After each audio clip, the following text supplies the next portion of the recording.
Ang libro ni Ezekiel. Si Propetang Ezekiel ay isang pari na naninirahan sa Babylonia noong panahong binihag ng Babylonia ang Jerusalem. At isa nga si Ezekiel doon. Ang libro ay nagumpisa noong 586 BC at nangyari ngang habang si Ezekiel ay nakaupo sa tabi ng pangpang ng ilog Shibar sa kanyang ika-30th na kaarawan sa ika-4 na buwan ng ika-5 araw ay nagkaroon siya ng pangitain. Narito, isang unos na lumabas mula sa hilagaan na may kasamang ulap at mula sa gitna ay lumabas ang 4 na nilalang at bawat isa ay may pakpak at sa bawat isa ay may 4 na mukha at sa kanilang talampakan ay may gulong.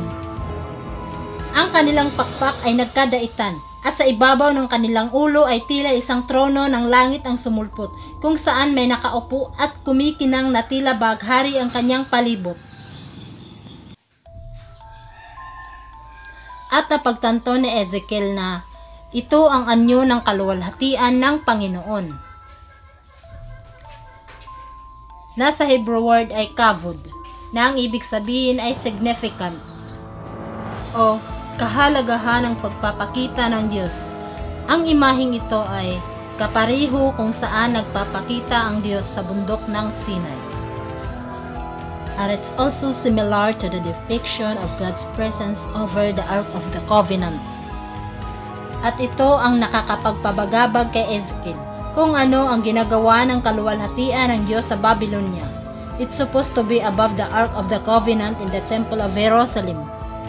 Sasagutin natin ang mga katanungan dito sa first section. Ang akusasyon laban sa Israel. At nag-umpisa ngang tawagin ng Diyos si Ezekiel upang pangaralan ang mga Israelita na naghihimagsik, sapagkat sila'y sumasamba sa mga Diyos-Diyosan at labis na gumagawa ng mga kasalanan. Sobra-sobra na ang kalapastanganan nila sa kautusan ng Diyos. Kung kaya't hinudyatan sila ni Ezekiel na kailangan na nilang tigilan ang kanilang masasamang gawain, sapagkat nalalapit na ang kanilang pagbagsak.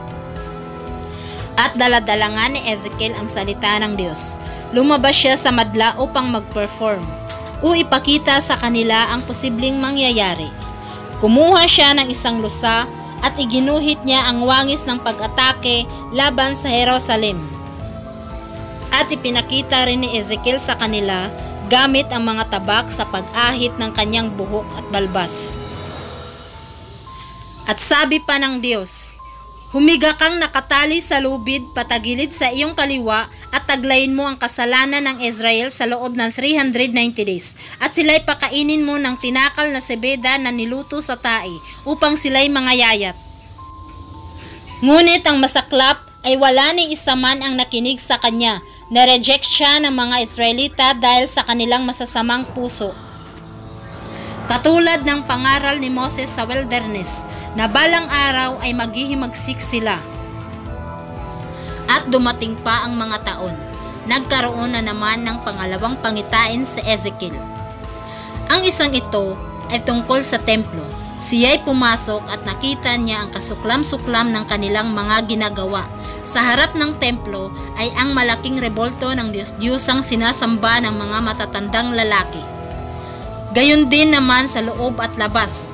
At nakita niya rin ang mga babae na sinasamba ang rebultong ang ngalan ay Tamos. At ang kaluwalhatian ng Diyos ay umalis mula sa templo. Sa chapter 11, makikita natin kung paano at bakit nagpakita ang Espiritu ng Diyos kay Ezekiel. Ang masasamang pinuno ay nilipol nga ng Diyos dahil sa kanilang mga pasimuno ng kasamaan. Sa kahuli-hulihan ng pangitain niya sa chapter 11 ay ipinangako ng Diyos ang muling pagtatayo at pagbabago ng Israel. Bibigyan ko sila ng bagong pag-asa upang sila'y magsiglakad na may palatuntunan at maging aking bayan. Aalisin ko ang mga batong puso sa kanilang laman at bibigyan ko sila ng bagong puso na may bagong diwa. Ang chapter 11 ang naging susi at tumulong upang maintindihan natin ang mga sumusunod. Ang tatlong section na ito ay nagpapahayag tungkol sa paghuhukom ng Diyos. Judgment of Israel, Judgment of the Nation, at ang pangatlo ay ang Future Hope of Israel, the Nation, and all creation. Si Ezekiel ay gumamit ng mga kwentong may kalakip na aral, talinghaga, at simbolismo. Maihahalin tulad ang Israel sa sangang inihagis sa apoy, ang Jerusalem na kagaya ng taksil na asawa, isang mabagsik na leon, at ang patutot na magkapatid dahil sa kanilang pagre-rebelde at pagkakaroon ng mga Diyos-Diyosan. In this section, si Ezekiel ay kumilos din na parang isang abogado. Nakikipagdebate din siya sa mga kaso ng Israel. Maging ang mga matuwid na tao sa buong mundo na sina Noah, Daniel at Job ay hindi tinanggap ng Diyos ang kanilang dasal na ligtasin ang mga masasama. Lilipulin niya talaga ang mga makasalanan. Nararapat lamang ang paglitis sa Israel dahil sa pag-abuso nila sa kabaitan ng Diyos sa kanila. Gayon din ang hula sa Palestia, Ammon, Moab at Edom, at sa dalawang makapangyarihang state in the region, Egypt and Tyre, na siya ring nagkaroon ng maraming Diyos-Diyosan at ipinasasamba ang mga sarili tulad ng isang Diyos. Ganon ang tingin nila sa kanilang sarili. Maging ang Babylonia ay masyadong mapagmataas at sa hari sila yumuyukod. Sinasamba nila ang hari at ang lahat ay ipinaluluhod sa harap ng hari. Puntahan natin ang maikling kwento sa chapter 33, ang tungkulin ng bantay. Kapag nakita niya na may paparating na kalaban ay dapat patunugin niya ang hudyat. Ngunit pag binaliwala ito ng bayan ay tiyak na mawawasak sila.